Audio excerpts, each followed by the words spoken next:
নতুন কমিটি আছে বেআইনি ভাবে করছে বেআইনি ভাবে করছে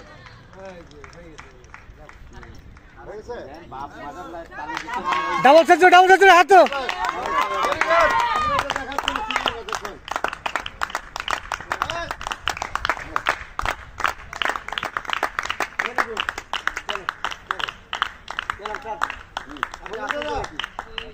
আমি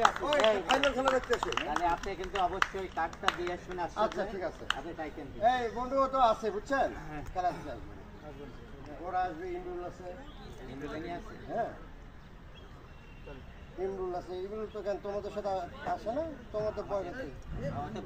আর তুমি ঈদের পর একটা ভালো করে এই যে ম্যাচ রেডি করো আপনি রেডি থাকেন তো রেডি রয়েছে আমার 6 তারিখে প্র্যাকটিস আমাদের 2 জায়গায় প্র্যাকটিস বন্ধ আছে 6 তারিখে আমাদের তো 6 তারিখে ছেলেরা আসবে আমরা তার